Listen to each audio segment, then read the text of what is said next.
Em nome do Pai, do Filho e do Espírito Santo. Amém. Ave Maria, cheia de graça, o Senhor é convosco. Bendita sois vós entre as mulheres. Bendito é o fruto do vosso ventre, Jesus.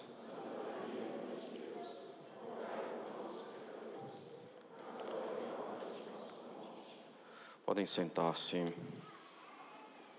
Caros católicos, aproveitemos esse evangelho da cura do surdo mudo, em que Nosso Senhor faz um gesto que prefigura os sacramentos, que prefigura a liturgia.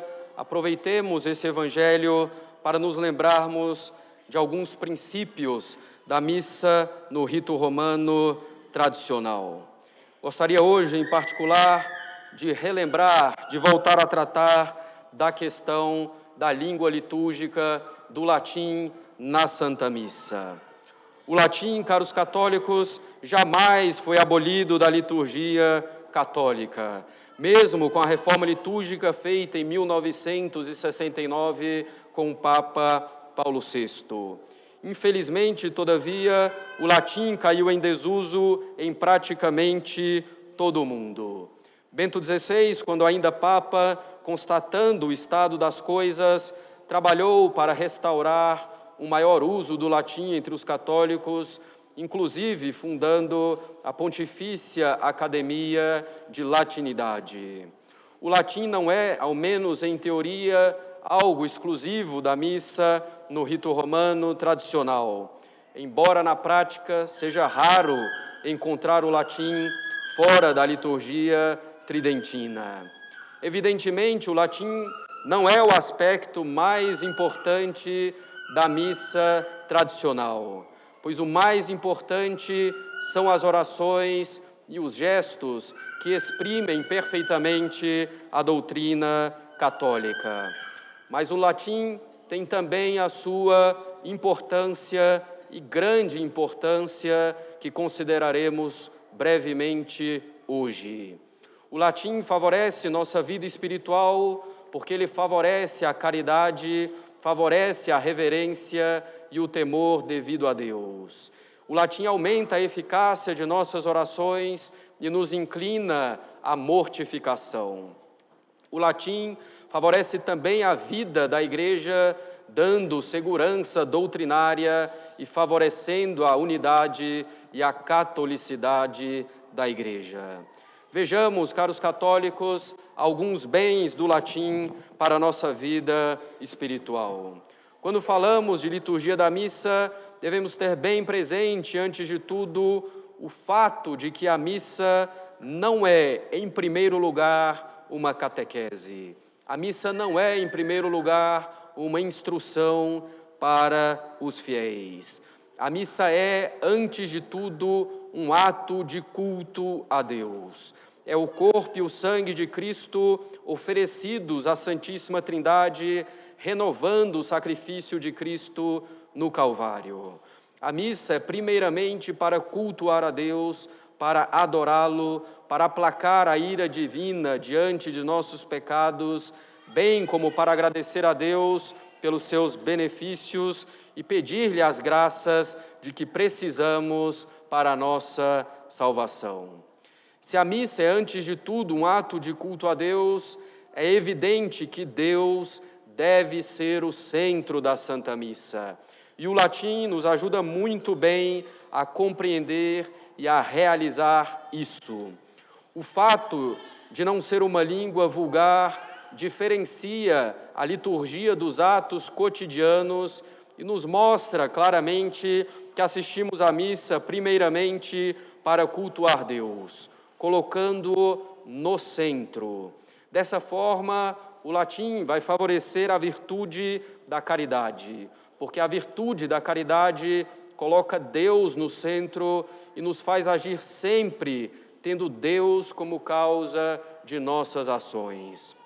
O latim, colocando Deus claramente no centro, nos ajuda a agir sempre por amor a Deus em todas as coisas. Muitas pessoas que frequentam a missa tridentina pela primeira vez reclamam que não entendem o latim, que não entendem o que está sendo dito. De fato, algumas vezes não se compreende tudo o que está sendo dito e nem é esse propriamente o objetivo da missa. Mas com o latim compreende-se ao menos o mais importante. Quer dizer, compreende-se que aquilo que está sendo feito para Deus, que aquilo que está sendo feito é algo sagrado.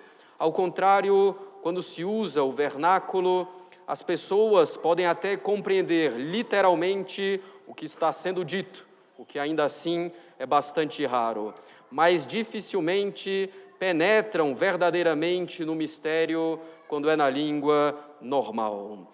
O latim nos faz compreender que se trata de um mistério, que se trata de algo que está sendo feito para Deus. E tudo isso favorece também a nossa reverência para com Deus, favorece o temor de Deus, temor que é o início da sabedoria.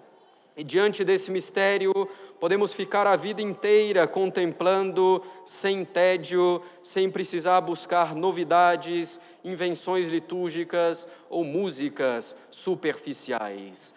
Quando pensamos que compreendemos o mistério, uma tendência facilitada pelo uso da língua comum, começamos a procurar outras coisas que possam nos prender a atenção durante a missa, gerando os abusos litúrgicos. Além disso, caros católicos, a língua latina é uma língua sagrada. São 3 as línguas consideradas sagradas: o hebreu, o grego, o latim. O hebreu e o grego são as línguas da Sagrada Escritura. O hebreu era também a língua sagrada no templo e na sinagoga no Antigo Testamento. Os judeus utilizavam o hebreu em seus ofícios sagrados, enquanto a língua vulgar, falada no dia a dia, era o aramaico. O latim é uma língua sagrada porque Deus escolheu o latim desde o tempo de São Pedro como meio pelo qual o governo e a instrução são realizados na Igreja Católica. Pouco a pouco, o latim tornou-se a principal língua do culto na Igreja Católica, substituindo o grego. Foi também nessas 3 línguas que Pôncio Pilatos escreveu o motivo da condenação de Cristo no título da cruz, para que todos pudessem ler. Jesus Nazareno, Rei dos Judeus, estava escrito em hebreu, em grego e em latim. Nada mais conveniente, então, do que usar o latim na missa, que é a renovação da cruz de Cristo. E nos outros sacramentos também, que são a aplicação das graças obtidas na cruz. Como língua sagrada, escolhida pela divina providência, é forçoso dizer que a língua latina agrada mais a Deus do que a língua vulgar, e que agradando mais a Deus, ela é mais eficaz. Nesse sentido, podemos considerar a língua latina até mesmo como um sacramental, quer dizer, como algo que nos traz graças quando usado com devoção em nossas orações. O latim é uma língua sagrada e é a língua de nossa mãe, a Igreja. Convém que nós conheçamos, como diz São Francisco de Sales, ao menos as orações básicas em latim, como o Pai Nosso, Ave Maria, a Salve Regina e algumas outras, a fim de honrar nossa mãe, a Igreja, e agradá-la. O latim, caros católicos, não sendo uma língua vulgar, favorece também a mortificação ou a negação de si mesmo. O latim dificulta que hajamos segundo os nossos gostos, por meio de improvisações litúrgicas, mudando uma ou outra palavra para agradar as pessoas ou por outro motivo qualquer. Também o fato de, algumas vezes, não se compreender perfeitamente o latim é uma espécie de mortificação e de submissão de nossa inteligência a Deus. Muitos têm aversão à língua, têm aversão à liturgia em latim porque não a compreendem completamente. Na verdade, muitas vezes o que existe é uma aversão, a mortificação, a negação de si mesmo e a não ter domínio sobre a liturgia. Além disso, com um pouco de esforço, é possível acompanhar bem a missa, tanto que crianças com 6, 7 anos conseguem fazê-lo, se bem instruídas. O latim é, então, uma grande arma para a nossa vida espiritual, favorecendo a caridade, favorecendo a reverência e o temor devido a Deus, aumentando a eficácia de nossas orações e nos inclinando à mortificação. Se as únicas consequências do latim fossem essas, já seria algo excelente e motivo pelo qual deveríamos buscar a volta do latim na liturgia romana.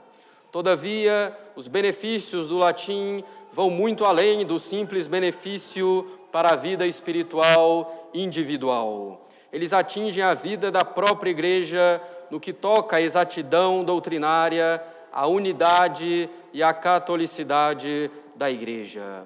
O latim é garantia de precisão, exatidão, clareza doutrinária. O Papa João XXIII, na Constituição Apostólica Veterum Sapientia, a sabedoria dos antigos, diz que a língua latina tem um estilo conciso, rico, harmonioso, cheio de majestade e de dignidade, que singularmente contribui para a clareza e para a seriedade. E continua o Papa João XXIII citando Pio XI. De fato, a Igreja, como mantém unidos no seu conjunto todos os povos e durará até a consumação dos séculos, exige a Igreja, pela sua natureza, uma linguagem universal, imutável, não vulgar.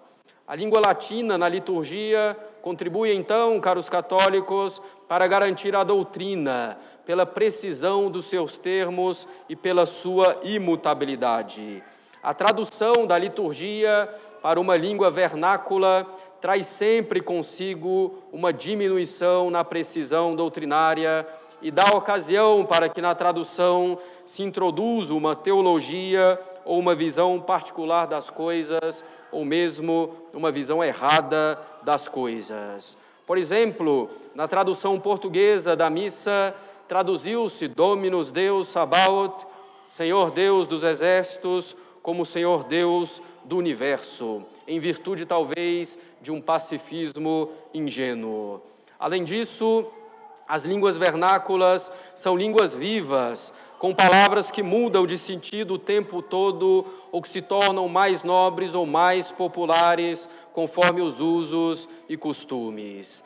Daí surge a necessidade de uma revisão constante das traduções, tanto para corrigir erros, quanto para encontrar palavras mais condizentes com a situação concreta da língua. Faz alguns anos, por exemplo, houve uma profunda revisão da tradução inglesa e está em curso, teoricamente, já faz uns bons anos, uma revisão para a língua portuguesa. Portanto, a língua vernácula não favorece a precisão e segurança doutrinárias. O latim, sendo uma língua morta, portanto, praticamente sem mudanças, corresponde perfeitamente à doutrina da Igreja, que é uma doutrina imutável.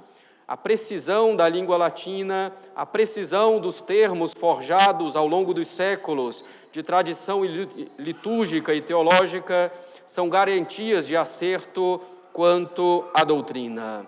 Além do mais, o significado é extraordinário. A religião do Deus feito homem, que morreu e ressuscitou, usa uma língua morta, mas que é ressuscitada para dar maior glória a Deus na liturgia.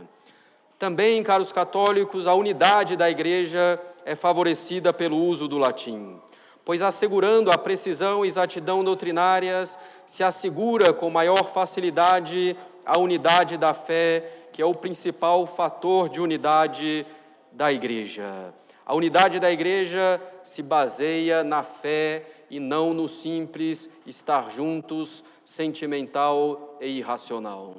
O latim da liturgia favorece ainda, sobremaneira, a universalidade da Igreja. São Francisco de Sales diz o seguinte: Como nossa Igreja universal no tempo e no espaço, ela deve celebrar os ofícios públicos numa língua universal no tempo e no espaço, como no Ocidente é o latim e no Oriente o grego. De outra forma, nossos padres não poderiam rezar missa, nem outros entendê-los fora dos respectivos países. A unidade e grande extensão de nossos irmãos requer que digamos nossas preces públicas em uma língua comum a todos. Até aqui, São Francisco de Sales. O latim é uma língua que favorece, assim, a universalidade da Igreja, porque, como diz o Papa João XXIII, o latim não suscita inveja e se apresenta imparcial para todos os povos, não favorece a nenhum povo em particular e, enfim, é agradável e amigável a todos. Dessa forma, caros católicos, são inúmeros os benefícios do latim na liturgia, tanto para a nossa vida espiritual individual, quanto para a própria vida da Igreja. Tenhamos um grande amor pelo latim litúrgico, que nos aumenta a caridade, a reverência, o temor de Deus.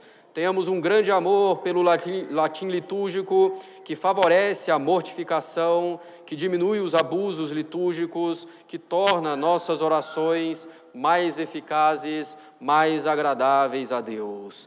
Tenhamos um grande apreço pelo latim litúrgico, que favorece a clareza e a exatidão na doutrina, que favorece a unidade da fé e a universalidade da Igreja. Amemos a língua latina, que é a nossa língua materna, a língua de nossa mãe, que é a Igreja. Amemos nossa língua materna e trabalhemos para que ela volte a encontrar o lugar que é seu dentro da liturgia católica. Não se trata de simples nostalgia, de simples apego às coisas do passado ou de simplesmente ser diferente. Trata-se de uma solução para os problemas de hoje. Em nome do Pai, do Filho e do Espírito Santo. Amém.